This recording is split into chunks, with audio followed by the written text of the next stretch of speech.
Hola, ¿qué tal, amigas, amigos televidentes en Extra Plus? Un gusto saludarles, darles la bienvenida a esta edición de Adelante Nicaragua, edición en la que vamos a conversar sobre salud con el doctor Víctor Méndez Duzán, que esta vez con él vamos a conversar acerca de la calidad en los servicios de salud. ¿Ah? Sí, efectivamente, así es. Muchísimas gracias. Muchos nos quejamos a veces de la calidad de los servicios de salud. No sé qué tanto es quejarnos del personal como quejarnos a lo mejor de falta de algún medicamento o de alguna cosa. Por ejemplo, este 2 de septiembre el jefe del ejército anunció que el hospital militar había sido ya catalogado, inscrito bajo ciertos parámetros internacionales de calidad, sí. ¿no? Así es, efectivamente. Sí, muchas gracias una vez más, Néstor, por esta oportunidad de compartir un poquito sobre los diferentes tópicos en salud. El tema de hoy va a ser calidad en los servicios de salud. Vamos a tratar de hacer una recopilación vamos a hacer mención de la evolución de los conceptos de calidad, que es lo que ha pasado a lo largo de la historia también, y vincularlo también a lo que tiene que ver con los procesos de salud, porque no se desvinculan, están completamente relacionados si comenzamos a hablar sobre este tema en particular. Vamos a hacer como una especie de evolución histórica del concepto de calidad y, por supuesto, vinculado al concepto o a la atención en salud como tal. Entonces, con relación a esto, vamos a darnos cuenta que hay diferentes fases por las que ha pasado la calidad como tal, hasta llegar a lo que hoy tenemos en la actualidad. Entonces vamos a hablar de cada una de estas cosas. Bueno, si nosotros hablamos de qué es calidad, por ejemplo, ¿sí? Calidad tiene muchas definiciones. La calidad tiene muchas definiciones. Bueno, si quieren, ponemos la lámina 3, por favor, Harry. La número 3, donde tenemos ahí toda una secuencia cronológica, correcto, de las etapas de la calidad. Sí. Pero bueno, primero digamos qué es calidad, antes de comenzar a hablar sobre la evolución y todo lo que ha pasado en la historia.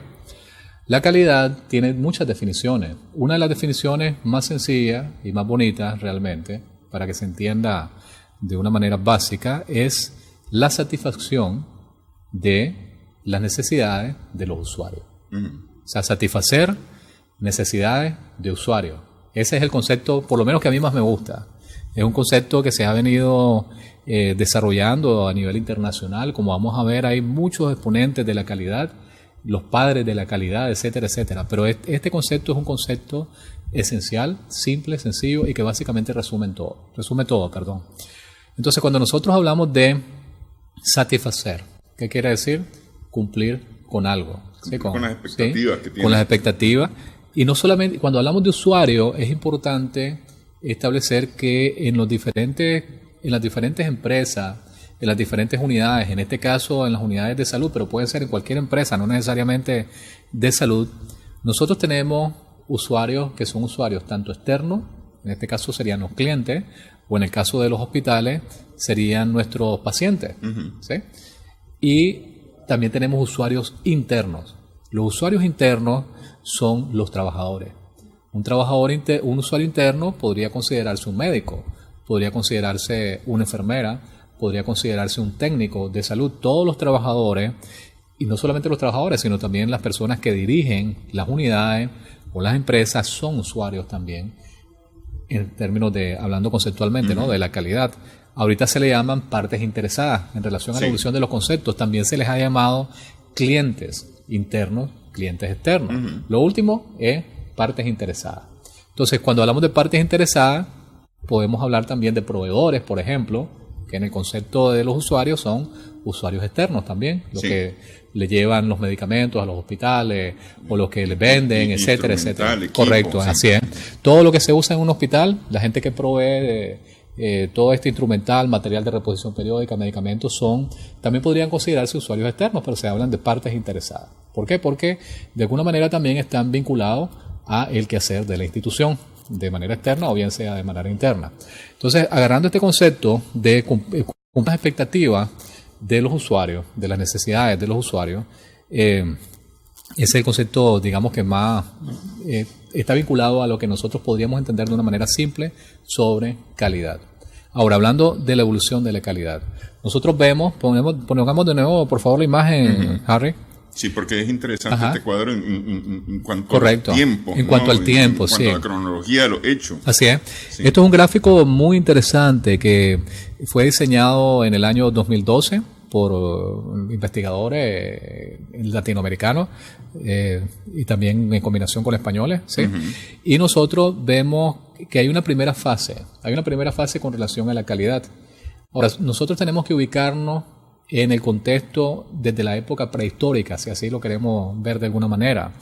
Desde que el hombre estaba en la época prehistórica, si la persona quería comer un fruto, tenía que verificar que ese fruto no estuviera dañado, que ese fruto no estuviera podrido, etcétera, pues, o sea, cualquier alimento.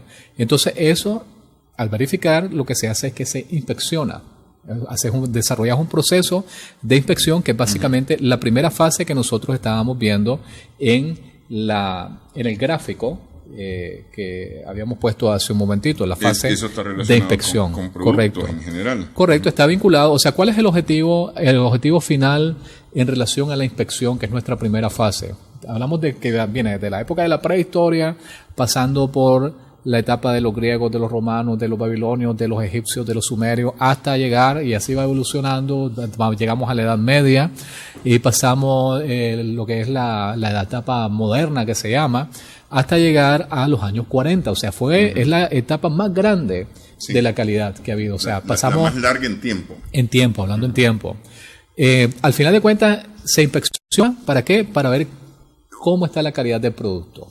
Y un buen ejemplo es que, bueno, al final lo que quiere saber es de qué manera quedó terminado ese producto. Si nosotros nos hacemos la imagen, por poner un ejemplo, de los jarrones chinos, o de las esculturas griegas, o de los telares, de las telas de Damasco, hablando de época, digamos, más o menos antigua, y también sobre los famosos talleres de artesanos que habían para la época medieval.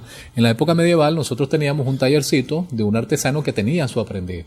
Ese artesano era buscado por la calidad de su producto terminado. Sí. Entonces, por poner un zapato, un artesano allá en Francia, un artesano aquí en América también, que hacían unos buenos zapatos, venía y tenían sus clientes asegurados, y esa persona garantizaba su calidad a través de la terminación del producto terminado como tal. Entonces le enseñaba a 1 o 2 aprendices y así tenía su tallercito. Después de eso viene toda una revolución, de hecho, que fue la revolución industrial.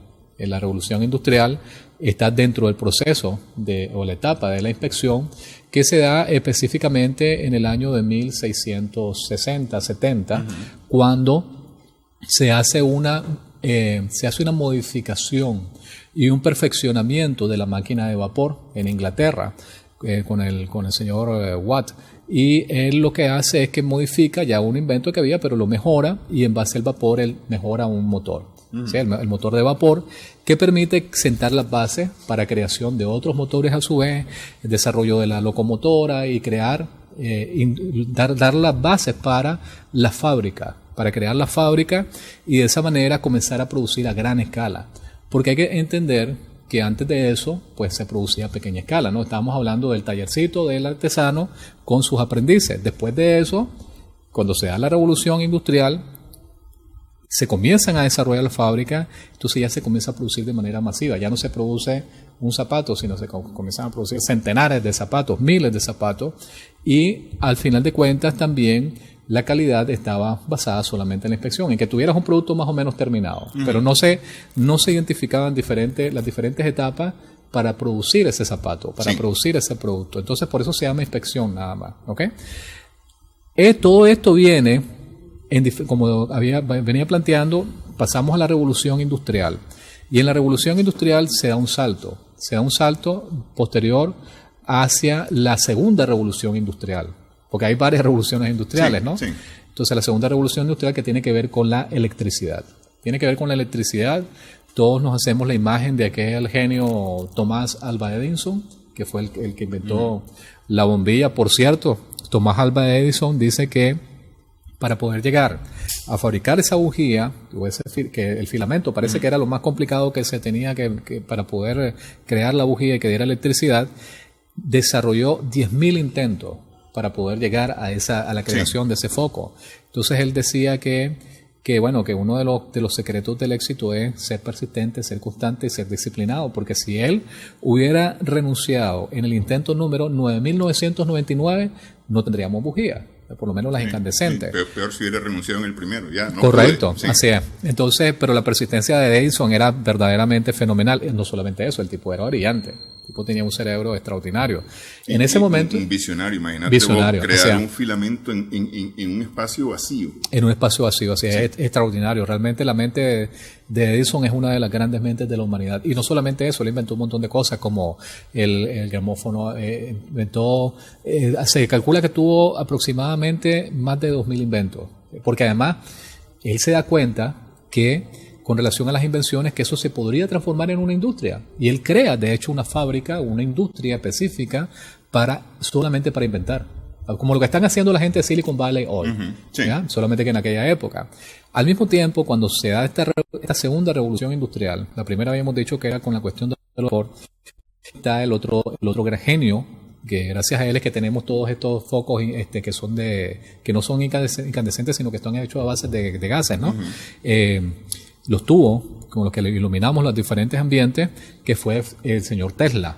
Tesla, por su parte, tuvo una influencia fundamental en todo lo que nosotros conocemos en el mundo y que se ha desarrollado en términos tecnológicos, como por ejemplo la corriente alterna, que es la que utilizamos para que funcione la computadora, los micrófonos, todo es la corriente alterna.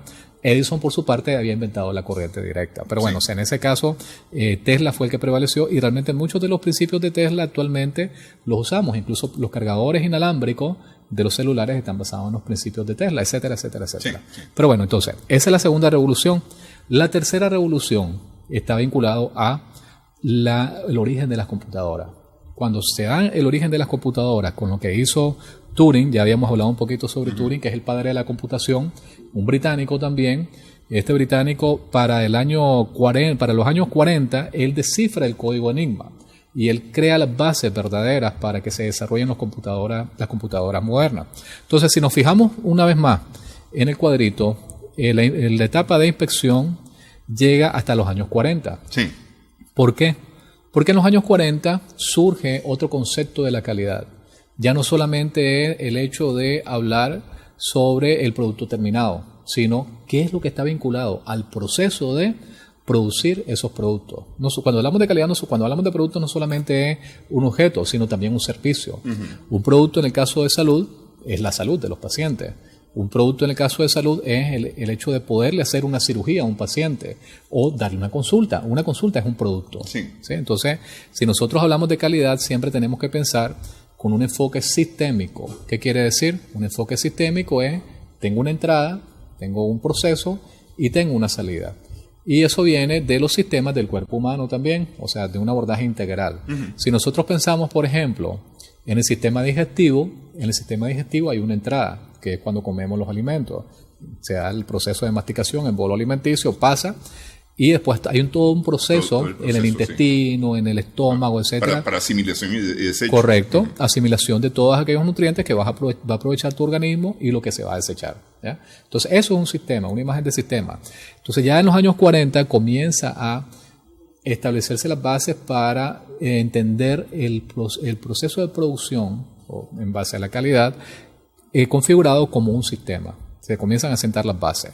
De tal manera que ya para los años 40 y sobre todo con el desarrollo de la industria armamentista, nosotros vemos que hay varios científicos, sobre todo científicos, bueno, principalmente se habla de científicos norteamericanos, pero también los hubo rusos, obviamente, y de los otros países. Y Alemania seguramente. Y Alemania, por supuesto. Se ha preocupado mucho, sí. Correcto. Entonces, digamos que las ideas que prevalecen en términos de lo que es el registro histórico hablan sobre el abordaje de estos procesos desde el punto de vista estadístico.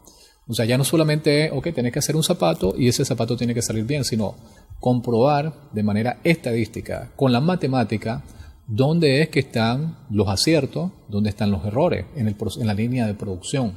Entonces yo estadísticamente te compruebo que ese material que me está dando el proveedor no es el material idóneo para poder producir los paracaídas, por decir un ejemplo, Sí. porque el gran cambio que se da es en el contexto de la Segunda Guerra Mundial. Nosotros vemos que está en los años 40. ¿Por qué? Porque esta gente, en particular un señor que se llama Suhar, de apellido Suhar, él es el que diseña los modelos estadísticos de abordaje de procesos para la calidad. Entonces él hace, digamos, marca un hito histórico fundamental para entender de otra manera el concepto de producción y por ende el concepto de calidad dentro de la producción de productos y servicios. Después todas estas ideas las asume otro señor que ahí después vamos a ir viendo. Entonces posteriormente se desarrollan las otras etapas de la calidad que nosotros vemos en el gráfico, o hemos podido ver en el gráfico, que son el aseguramiento de la calidad total y la gestión de la calidad total o excelencia, que es lo que tenemos en este momento. Ok, vamos a hacer una pausa para que hablemos de estos tres, porque ya estamos, digamos, de inicios de los 40 más o menos a finales de los 50 en el control de calidad, que es esto que estamos conversando ahorita. Regresamos en breve en esta conversación con el doctor Víctor Méndez Duzán.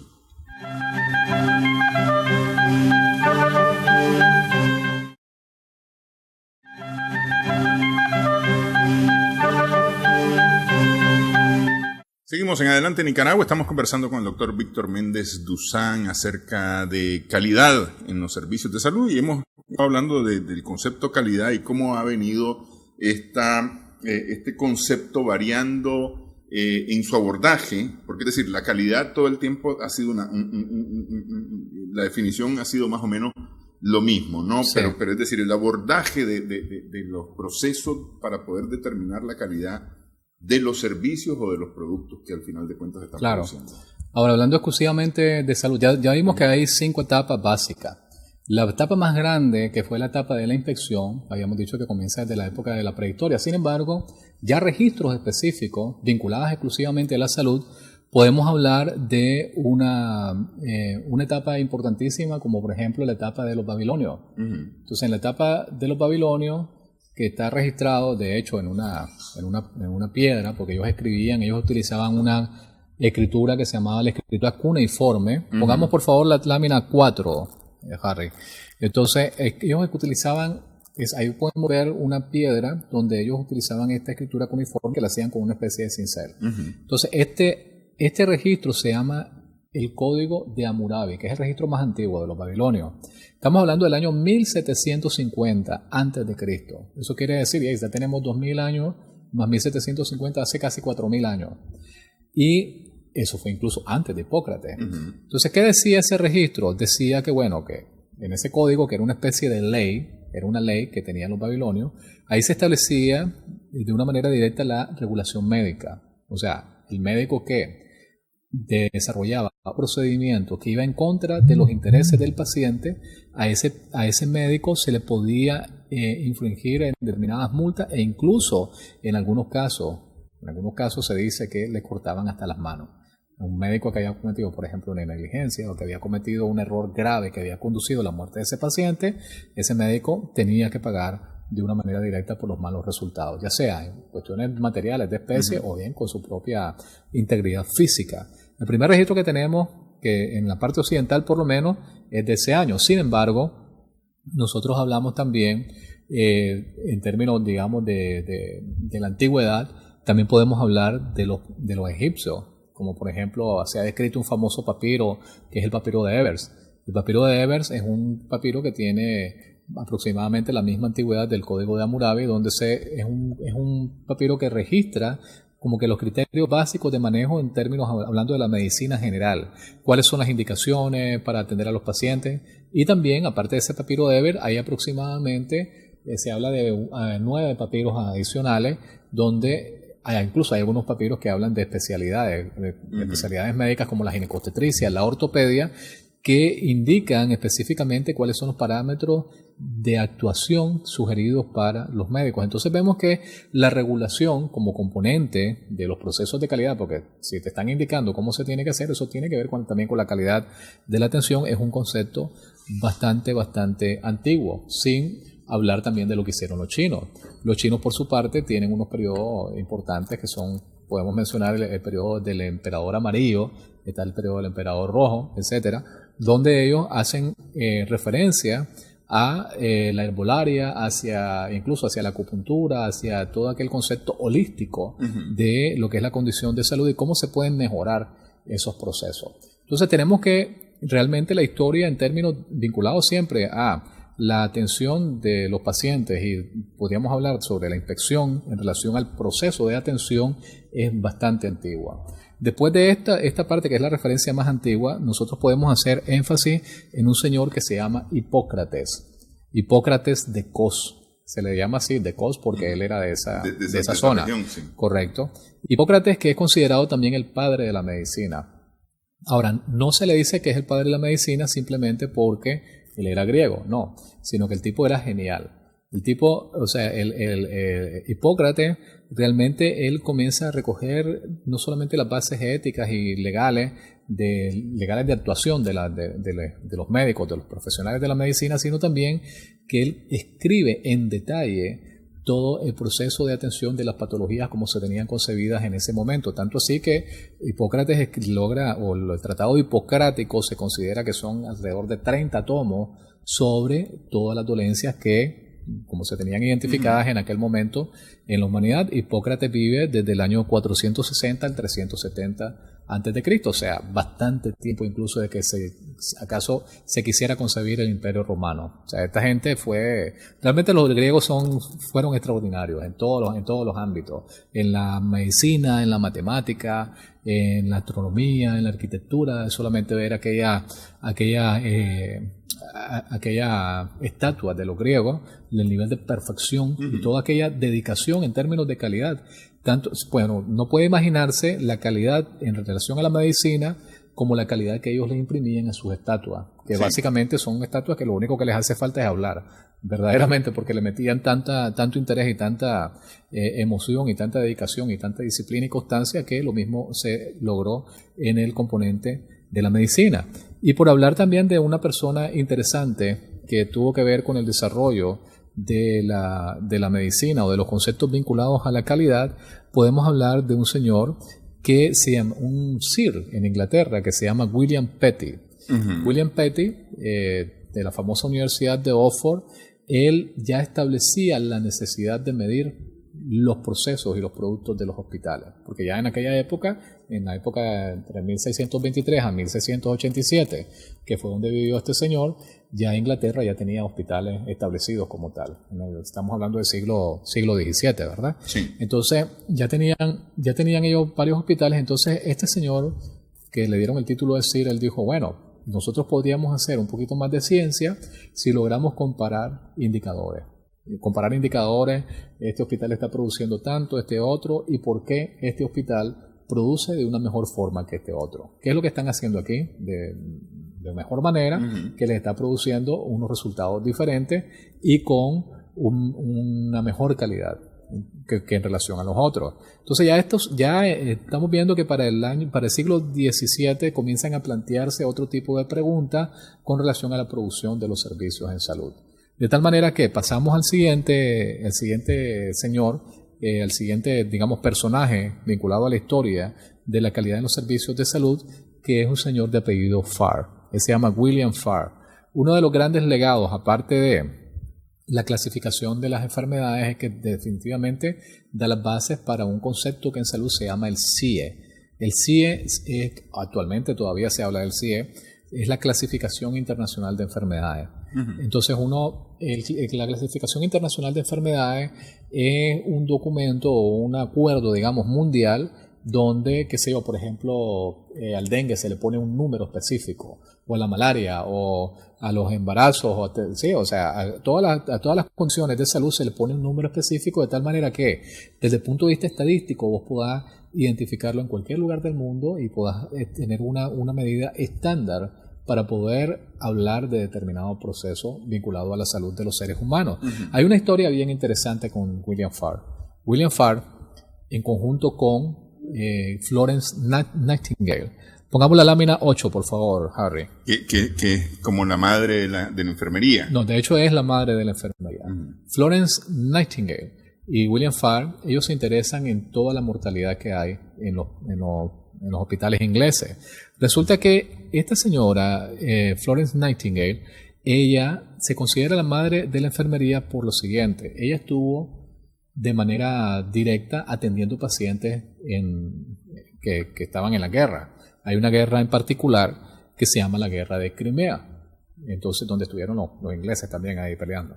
La cosa es que en aquella época no habían antibióticos y la mortandad era una mortandad exagerada. ¿Por qué? Porque al no haber antibióticos cualquier infección se contaminaba y los pacientes terminaban muriendo, y más si eran, qué sé yo, le pegaban un machetazo, una espada, se les cortaban los brazos. O sea, esas personas casi que la mortalidad estaba por encima del 70%. Casi que todo el mundo que se hería estaba condenado a morir. Resultabas herido en batalla y era seguro que te morías. Era casi seguro. Aparte de la herida, por todo el mal manejo que se hacía en términos de la asepsia, de la antisepsia y de todos los cuidados básicos y esenciales que se tenían que hacer con los heridos.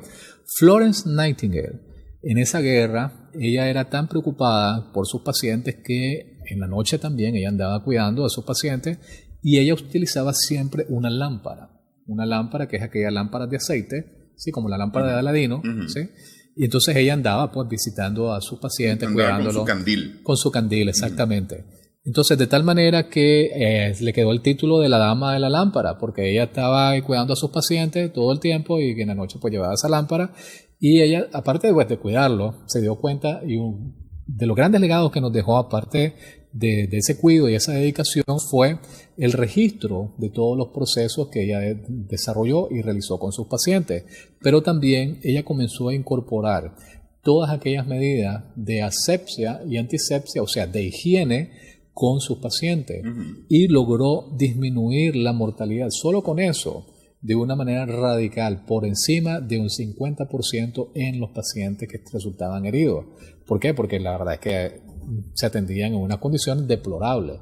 Pero si a eso le suma que las infecciones se desarrollaban por esas medidas básicas de higiene, pues la mortalidad era peor. Entonces ella, con esas medidas básicas, logró salvarle la vida a un montón de gente.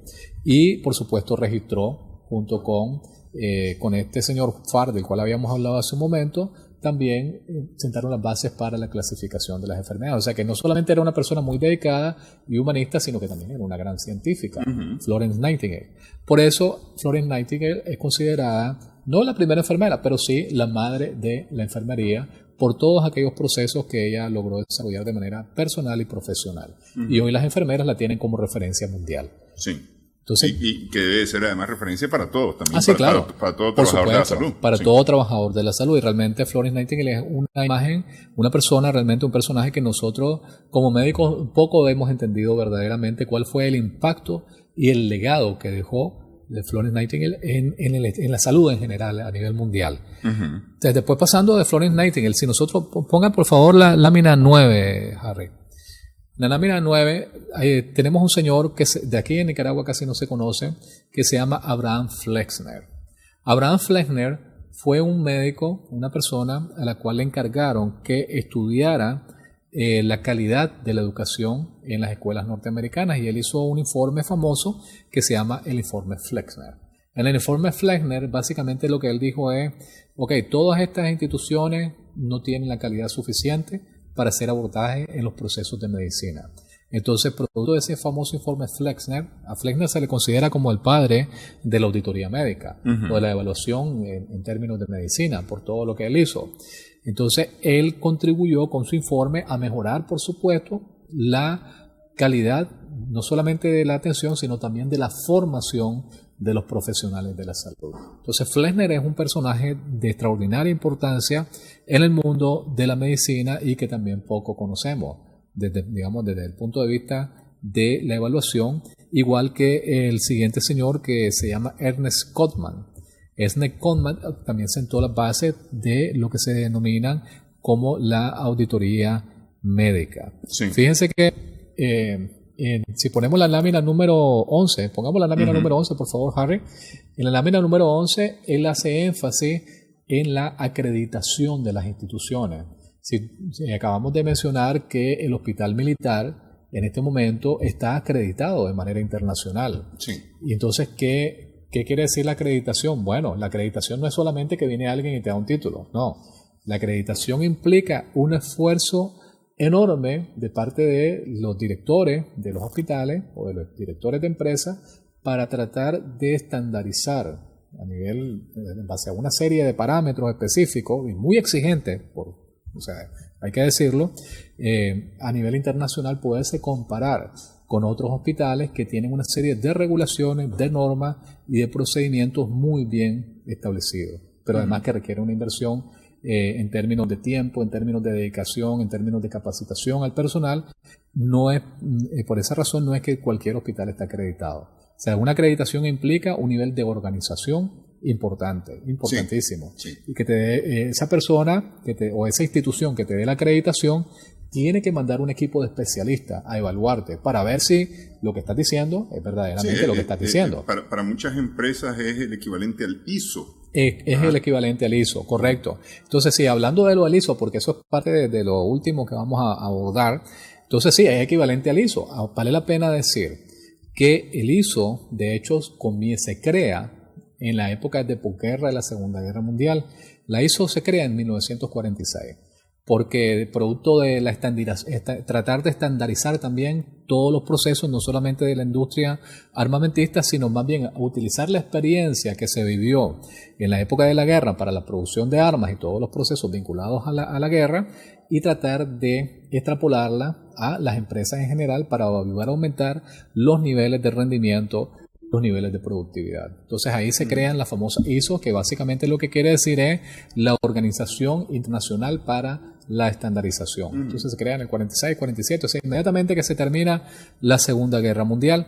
Pero al mismo tiempo, si nosotros pongamos por favor la lámina número 12, por favor, Harry.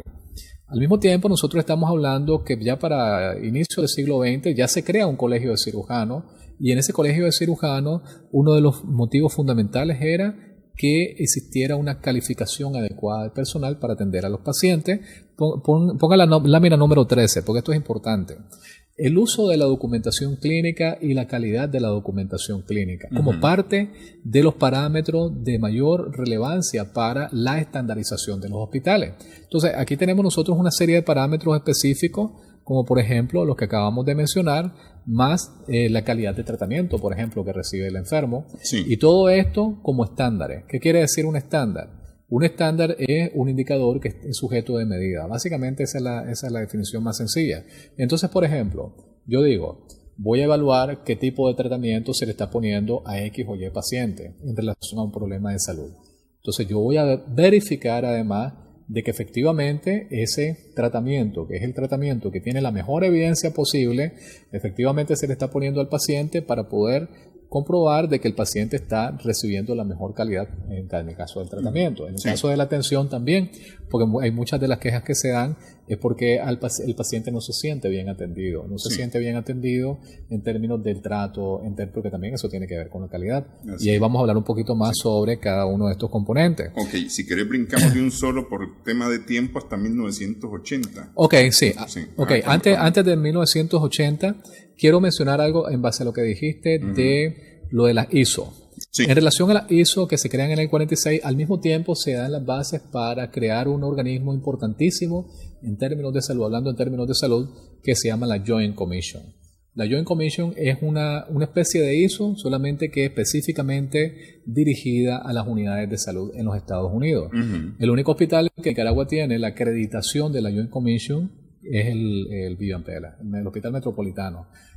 La gente de la Joint Commission realmente tiene unos estándares también muy, muy, muy importantes y muy fuertes para poder establecer sus niveles de acreditación. Entonces tenemos, a nivel internacional se van creando todos estos ambientes donde por un lado tenemos la ISO, por otro lado tenemos la Joint Commission y se crean otros estándares internacionales. Los europeos por su parte tienen sus propios estándares de acreditación. Entonces, si nosotros vamos al año 80, ya para los 80 se crea, pongamos por favor la lámina número 17. En los años 80, la Organización Mundial de la Salud, dicho sea de paso, que también se crea después de la Segunda Guerra Mundial como parte de los mecanismos de las Naciones Unidas, crea una estrategia que se llama Salud para Todos en el año 2000, que básicamente tenía una serie de indicadores también bien puntuales sobre el acceso a la cobertura de los servicios de salud, etcétera, etcétera, donde todos los países que fueron signatarios de ese acuerdo pues hicieron los esfuerzos para que se pudieran cumplir con esos objetivos. Por ponerle un ejemplo, en la época de los años 80, aquí en Nicaragua, el gobierno se comprometió a desarrollar todos los componentes de atención primaria y realmente fueron de los resultados más importantes de la revolución. Las campañas de vacunación masiva que se desarrollaron en este país están en ese contexto. Es importante mencionar lo siguiente: en Nicaragua, antes de los años 80, todavía se presentaban casos de polio, y con la estrategia de la vacunación masiva y el abordaje de manera intensa en relación a la atención primaria, se logró erradicar la polio en este país, ¿ya? Porque realmente después de las vacunaciones masivas no se observaron casos de polio en Nicaragua, y eso es un logro muy importante que se desarrolló en aquel contexto. También el abordaje de la atención materno-infantil, o sea que se estableció como una de las prioridades básicas y fundamentales del sistema de salud en la época de la revolución. Eso es súper importante. Otra cuestión súper importante que se da en aquella época es que la constitución política de Nicaragua en el año que se fue en el 84, 87. Okay. Entonces, en esa constitución, ya la constitución política establece de manera puntual el derecho a la salud de todos los nicaragüenses, ¿ya? O sea, como un derecho constitucional, y eso se establece en aquella constitución política renovada, nueva, que el país adquiere. Entonces vemos que sí hay un elemento muy importante de desarrollo desde el punto de vista de los servicios de salud en nuestro país, tratando por supuesto de mejorar las condiciones y crear las bases para que la calidad de los servicios se fuera mejorando. Entonces, me gustaría, por favor, Harry, si podemos pasar a la lámina número 33. A la lámina número 33, donde vamos a hablar un poquito sobre un ciclo. Si querés dejamos ese ciclo para después de la pausa, ¿verdad? Okay, está bien, porque, perfecto. es decir, todo esto está enmarcado en que ha habido todo un proceso de cara a mejorar los parámetros para medir la calidad de los servicios de salud. Así es. No es solamente la atención en salud, es los servicios en general, de salud. En general, así es. Entonces, hacemos con esto una pausa en esta edición de Adelante Nicaragua.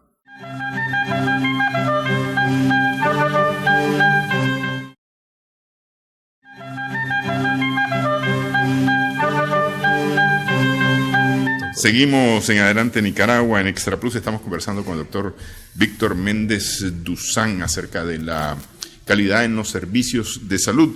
Este es a lo que nos vamos a meter ahora, que es el resultado de todo este proceso que ha venido avanzando en el tiempo. Ciertamente es un ciclo que aplica para la vida misma de las personas, pues, es decir, no es solamente para los servicios de salud como tal, pues, pero si querés lo explicamos. Sí, ok. Definitivamente hay una cuestión bien interesante. Habíamos hablado sobre la evolución de la calidad como en general, ¿no? Y cómo esto también aplica de manera directa a los servicios de salud. Entonces, habíamos dicho que en la época de la Segunda Guerra Mundial, el señor Sujar desarrolla los métodos estadísticos para evaluar todos los procesos vinculados a la producción con calidad. Y él tuvo un alumno muy importante, que es el señor de apellido Deming. Uh-huh. Deming, a finales de los años 40, cuando ya se ha terminado la Segunda Guerra Mundial, resulta que los japoneses, obviamente todo el mundo sabe que los japoneses estaban como parte de los países del eje, aliados con Alemania, aliados con Italia. Y después de que se tiran las bombas de Hiroshima y Nagasaki, bueno, ya ahí se termina la guerra en Japón, innecesario por cierto lo del tirar las bombas. Y después Estados Unidos queda encargado, digamos, del desarrollo o de conservar Japón en Asia, para, digamos, volver a tratar de equilibrar esa sociedad desde el punto de vista cultural, económico, etcétera. Entonces, ahí se da un fenómeno bien importante. Los japoneses, según la historia, si bien es cierto, ya tenían dentro de su cultura el concepto de samurái, el concepto de la arquitectura y todo eso precioso que nosotros vemos, esta cultura de calidad no se había logrado desarrollar de una manera, digamos, masiva, de manera general dentro de toda su sociedad. Entonces, cuando se manda a solicitar algunos técnicos de parte de los Estados Unidos para que pudieran establecer este control estadístico de procesos vinculados a la calidad, le piden inicialmente a Suhar que lo desarrolle, pero Suhar dice que él no puede. Y entonces es cuando sale la figura de Deming. Deming sí se presta para ir a trabajar al Japón, y él desde el año 47, 48 ya establece los primeros contactos, y de manera específica en el año 50 él llega a Japón a trabajar con los ingenieros japoneses. Y es cuando él lo que hace es incorporar un ciclo famoso que se llama el ciclo de Deming-Suhar, o de Suhar-Deming, perdón, porque él se basa en los estudios de Suhar.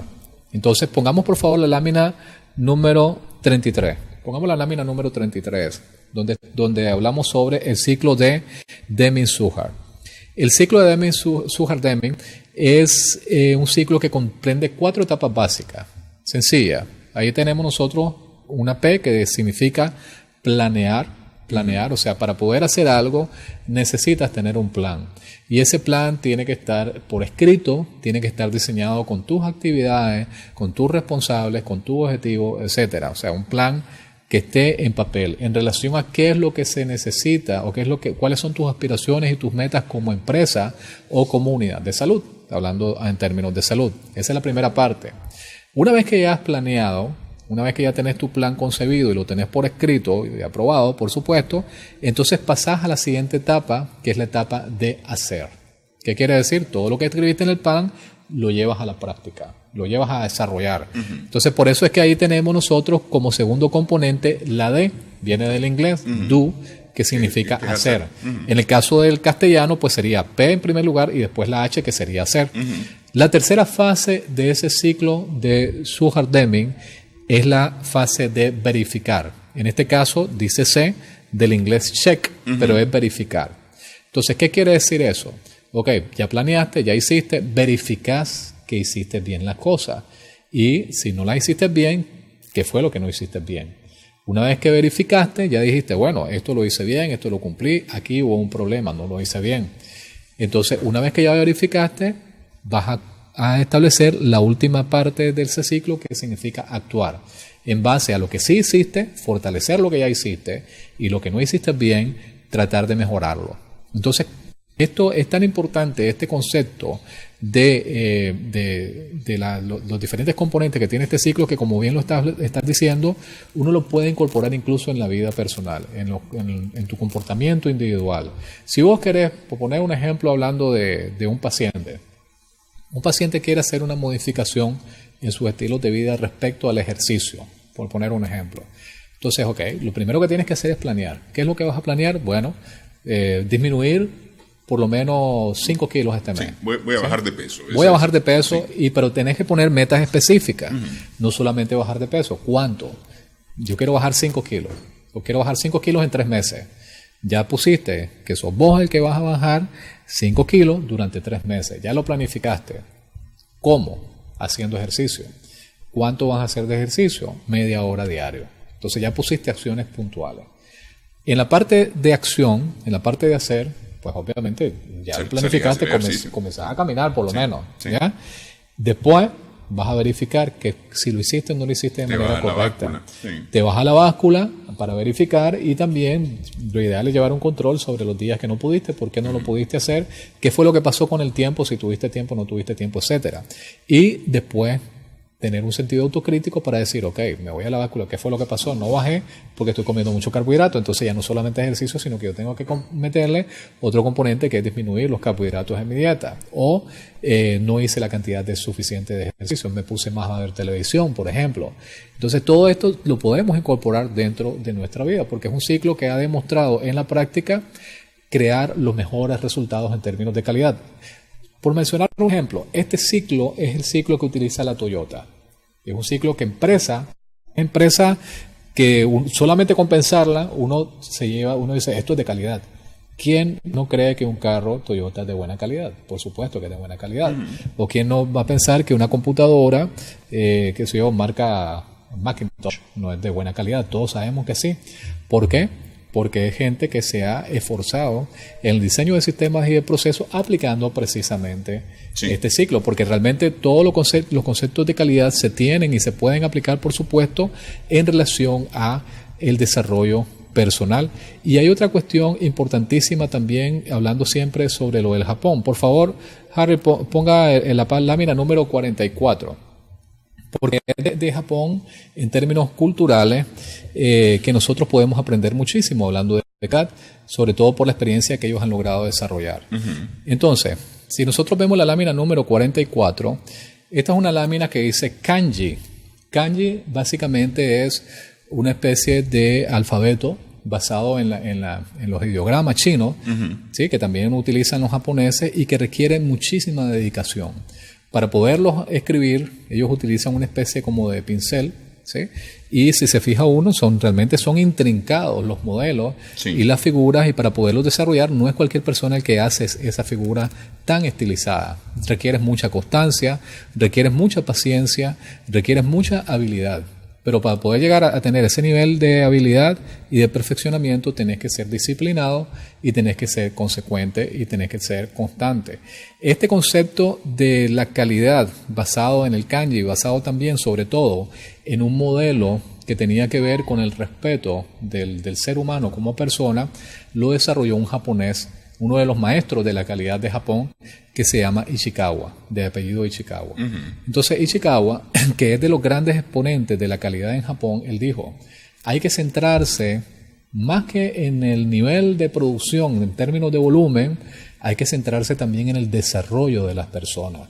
Las personas son parte fundamental de los procesos de calidad, hablando de las personas, de los trabajadores, de los usuarios. ¿Por qué? Porque normalmente la calidad se tenía concebida como solamente producir de manera masiva los productos y que tuvieran cero defectos, pero realmente no se hacía mucho énfasis en las personas.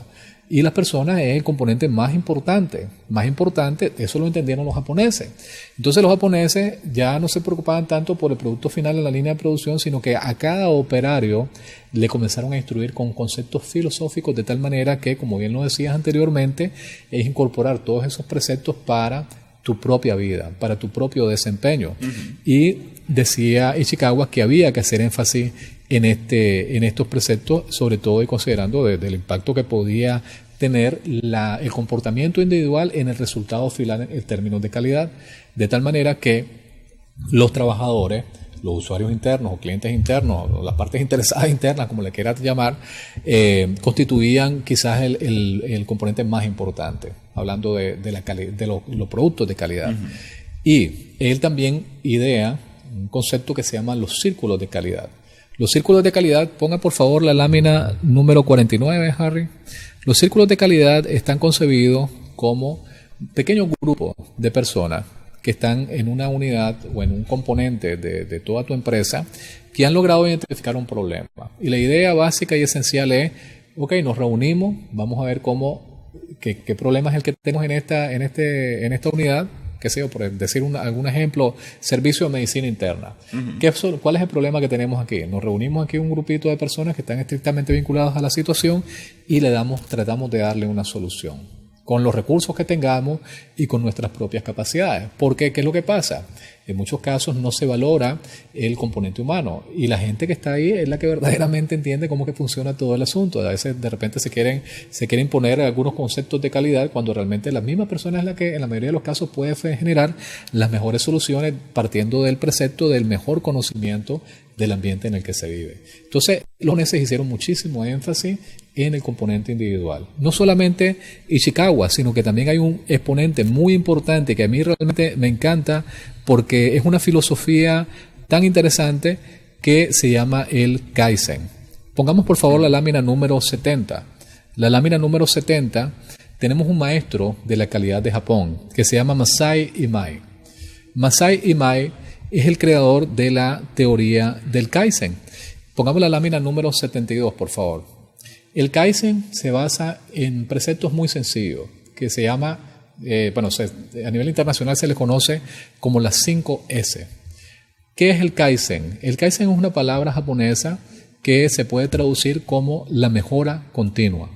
La mejora continua, o sea, tú tienes la posibilidad de mejorar de forma permanente, de forma constante, pero esa mejora continua no tiene por qué ser de un solo. O sea, la mejora continua se tiene que dar, y sobre todo paso a paso, en pequeños segmentos, como dice aquel adagio famoso chino que dice que una marcha de 2000 millas comienza con un solo paso. Sí. Entonces ese es el precepto que involucra o que tiene incorporado el Kaizen: hacer cambios graduales, cambios sencillos que te permiten modificar esas acciones y al final de cuentas encontrar resultados relevantes y resultados trascendentes que van a modificar la esencia de todo lo que vos sos como individuo y también la esencia de las organizaciones.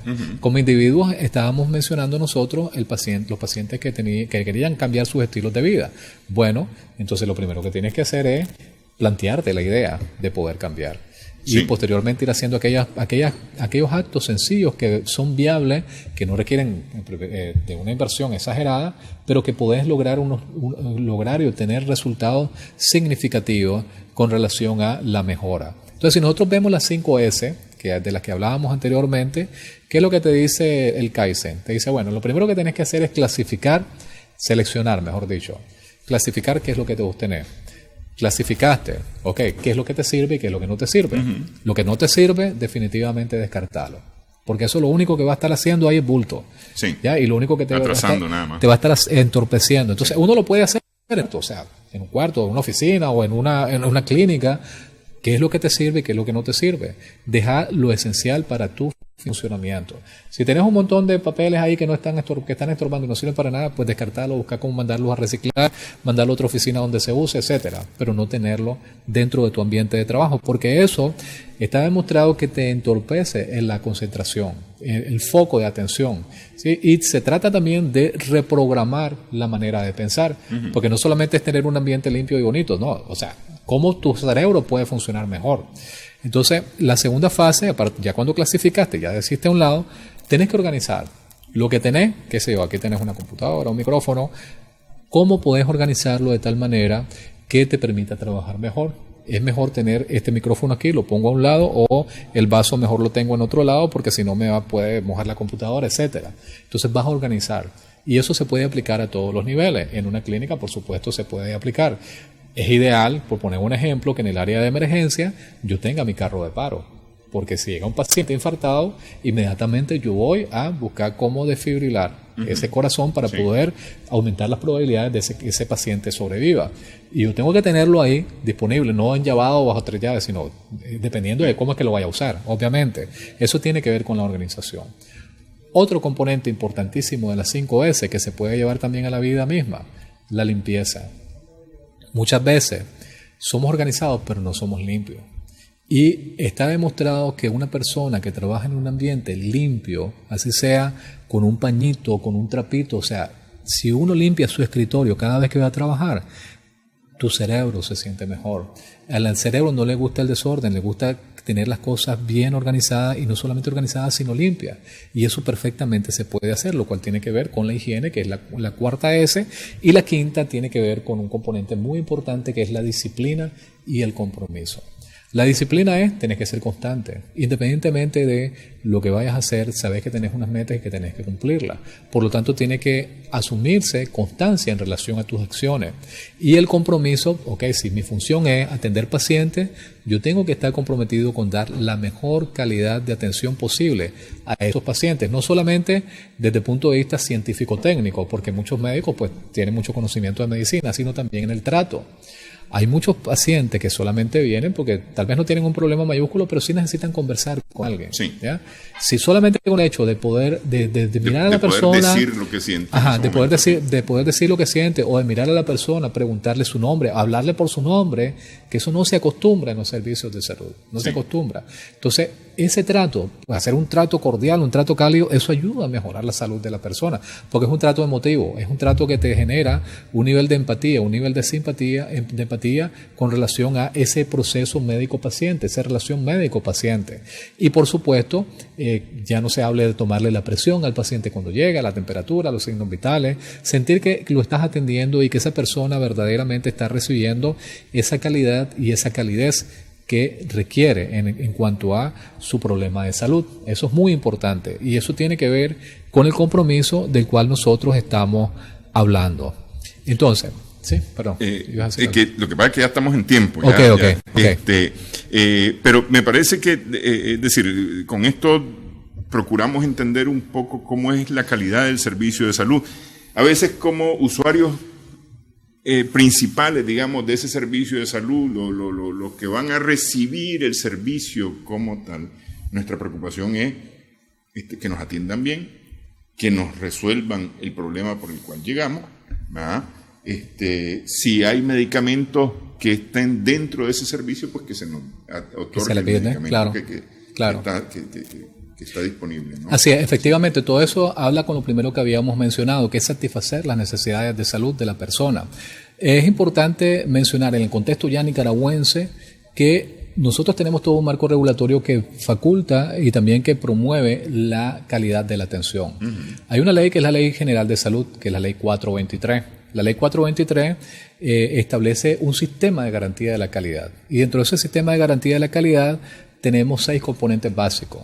Desde la habilitación de los establecimientos, que quiere decir que los establecimientos tienen que tener una serie de medidas básicas y de estándares para atender de manera adecuada a los pacientes. Por ejemplo, que tenga un consultorio con una camilla, o que tenga agua potable, o que tenga las condiciones básicas. Que tenga una silla para sentar al paciente. Que tenga una silla para sentar al paciente, pero también cumpliendo con una serie de criterios específicos. Entonces tiene que estar la habilitación de esas unidades de salud.